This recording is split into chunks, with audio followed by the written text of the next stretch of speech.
राधे राधे भक्तों, हमारे चैनल भक्ति विद गीतिका में आपका स्वागत है।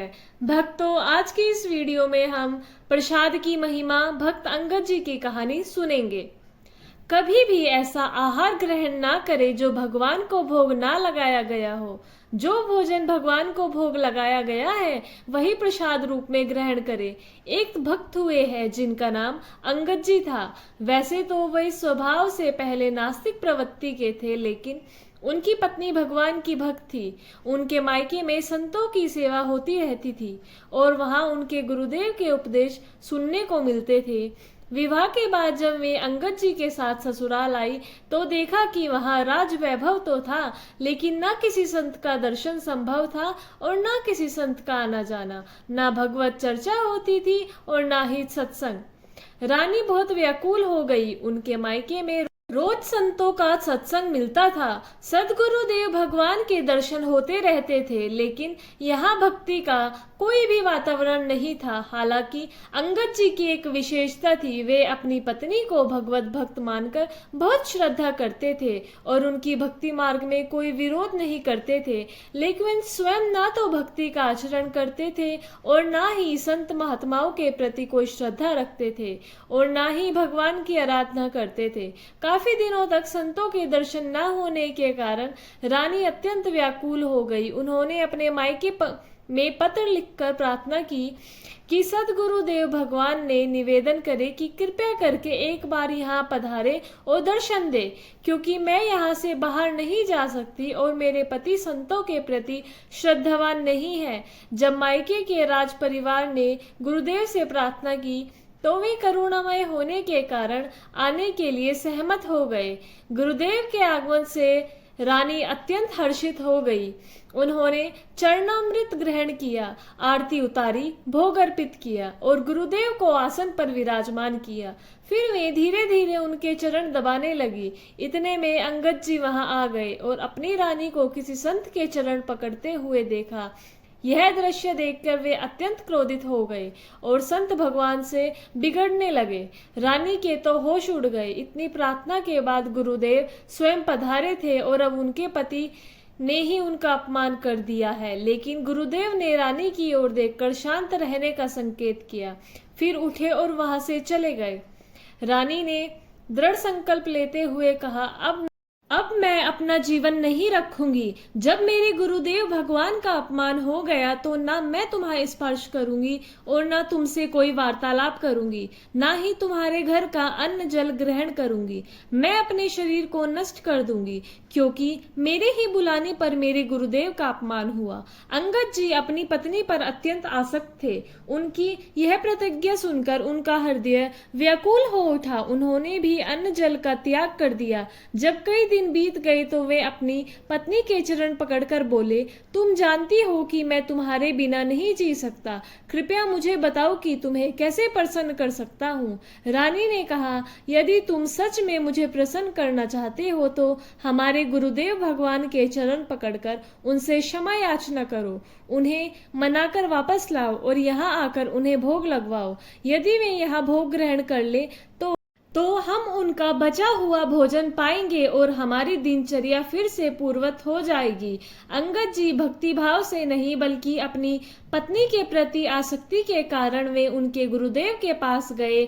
उन्होंने चरण पकड़कर क्षमा मांगी। संतों का स्वभाव ही करुणामय होता है।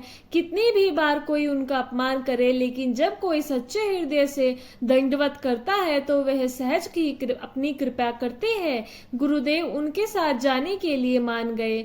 दोनों ने मिलकर उनके चरण धोए, भोग लगाया और फिर चरणामृत ग्रहण किया। हालांकि अंगद जी यह सब भक्ति से नहीं बल्कि अपनी पत्नी को प्रसन्न करने के लिए कर रहे थे, लेकिन जैसे ही गुरुदेव का चरणामृत ग्रहण किया उनके हृदय में पश्चाताप होने लगा। वे सोचने लगे, मैं कितना नास्तिक रहा, संतों के प्रति कितना दुर्व्यवहार किया। और देखो ये संत कितने कृपालु है। अब उनकी बुद्धि जो पहले विपरीत चिंतन करती थी अनुकूल चिंतन करने लगी। उन्होंने अपनी पत्नी से कहा, हमारा अब तक का जीवन व्यर्थ हो गया, कृपया मुझे बताओ कि भक्ति कैसे करनी चाहिए। धीरे धीरे वे ठाकुर जी की सेवा में सहयोग देने लगे। अब बिना भोग लगाए वे कुछ भी ग्रहण नहीं करते थे। वर्षों से उनकी यही दिनचर्या बन गई। पहले ठाकुर जी को भोग लगाना और फिर केवल प्रसाद ही ग्रहण करना। साथ ही अंगद जी ने 4 पार्षद नियुक्त कर दिए, जिनका कार्य था कि जहां कहीं भी संत दिखाई दे उन्हें घर बुलाकर भोग लगवाए। अंगद जी बहुत वीर पुरुष थे और राजा के भतीजे भी थे। एक बार उन्होंने किसी राजा पर आक्रमण किया और विजय प्राप्त कर उनका मुकुट जीत कर ले आए। उस मुकुट में 101 हीरे जड़े थे, जिसमें से एक हीरा अत्यंत अमूल्य था। अंगद जी को इस विशेष हीरे का मूल्य और महत्व ज्ञात था। उन्होंने शेष हीरे विजय प्राप्त राजा को लौटा दिए, लेकिन वह अमूल्य हीरा अपने पास रख लिया और कहा, यह हीरा जगन्नाथ जी के मुकुट पर जड़ेगा। राजा के कुछ मंत्री और विषय स्वभाव के दरबारियों ने राजा को उकसाया, उस हीरे की कीमत आपके पूरे खजाने से भी अधिक है, आपको इसके हर हाल में वापस लेना चाहिए। राजा ने विनम्रता से अंगद जी से आग्रह किया, कृपया वह हीरा हमें दे दीजिए, लेकिन अंगद जी अड़िग रहे, नहीं, यह हीरा हमारे जगन्नाथ जी को अर्पित कर दिया है। मनुष्य की बुद्धि बदलने में देर नहीं लगती। राजा की बुद्धि में भी विकार आ गया और उसने ठान लिया कि अंगद जी को मार दिया जाए, लेकिन क्योंकि वे उनके चाचा थे, उन्होंने सीधा मारना उचित नहीं समझा, वरना राज दरबार में निंदा होगी। राजा ने एक षड्यंत्र रचा। उसने अंगद जी की बहन, जो राजमहल की रसोई तैयार किया करती थी, उनको अपने पक्ष में करने का प्रयास किया। राज परिवार में भोजन अत्यंत विष्णु लोगों द्वारा ही बनाया जाता है और अंगद जी की बहन इसी कार्य में लगी हुई थी। राजा ने उसे लालच देते हुए कहा, तुम जितना धन चाहोगी उतना दूंगा, बस तुम अंगद जी के भोजन में विष मिला दो। राजा ने अपने सामने विष लाकर दिया और उसे भोजन में मिलवा दिया। अंगद जी को इस षड्यंत्र का कोई आभास नहीं था। जैसे उनका नियम था, उन्होंने भोजन को पहले ठाकुर जी को अर्पित किया, भोग लगाया और फिर भोजन करने बैठे। अंगद जी की बहन की बेटी, जो प्रतिदिन उनके साथ बैठकर भोजन किया करती थी, अचानक घर से गायब कर दी गई है। अंगद जी ने पूछा, बिटिया कहाँ है, उसे बुलाओ।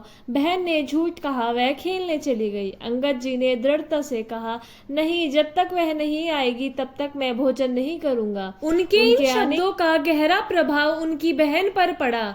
वह विचार करने लगी कि जो व्यक्ति मेरी पुत्री से इतना प्रेम करता है, क्या मैं उसे विष देकर मार सकती हूँ? अतः उसने रोते हुए कहा, भैया भोजन मत ग्रहण करना।